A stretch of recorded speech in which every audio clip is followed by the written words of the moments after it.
भारत वैश्विक आर्थिक मानचित्र पर अपना स्थान पुनः प्राप्त कर रहा है। रक्षा मंत्री राजनाथ सिंह ने 2 जून को नई दिल्ली में एक कार्यक्रम में कहा, भारत एक उभरती हुई शक्ति है जो वैश्विक आर्थिक मानचित्र पर अपना स्थान पुनः प्राप्त कर रहा है। दुनिया के सकल घरेलू उत्पाद का 1/4 हिस्सा है, लेकिन एक कमजोर सैन्य और राजनीतिक गुलामी के कारण इसने अपना गौरव खो दिया है। वर्तमान परिदृश्य के बारे में बोलते हुए मंत्री ने जोर देकर कहा कि एक मजबूत रक्षा उद्योग की पीठ पर एक मजबूत युवा और तकनीक प्रेमी सशस्त्र बल बनाने में कोई कसर नहीं छोड़ी जा रही है। देश के रक्षा उद्योग में उल्लेखनीय वृद्धि और विकास हुआ है, जो स्वदेशी विनिर्माण क्षमताओं, तकनीकी प्रगति और अंतर्राष्ट्रीय भागीदारों के साथ सहयोग के संयोजन से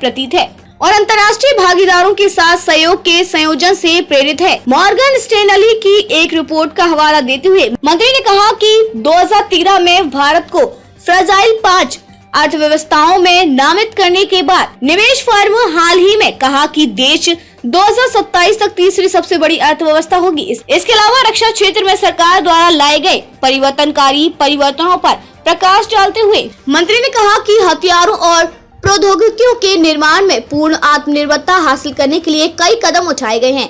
उदाहरण के लिए सरकार के बड़े फैसलों में सशस्त्र बलों की ओर से 411 वस्तुओं की 4 सकारात्मक स्वदेशीकरण सूचियों की अधिसूचना और DBSU के लिए 4666 वस्तुओं की 4 अन्य सूचियों के साथ साथ उत्तर प्रदेश और तमिलनाडु में रक्षा औद्योगिक गलियारों की स्थापना शामिल है। एक अन्य महत्वपूर्ण कारक देश के रक्षा उत्पादन और निर्यात क्षेत्र में लगातार वृद्धि है।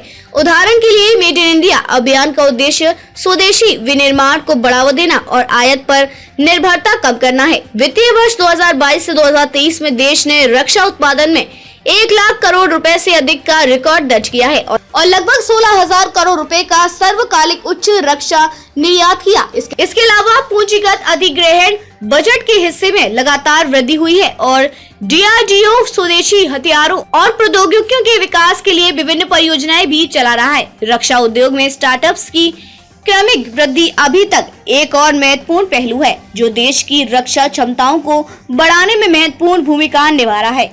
Mission def space, innovation for defence excellence और सृजन पोर्टल जैसी पहले देश के लिए रक्षा निर्यात के लिए लगातार सकारात्मक परिणाम दे रही है।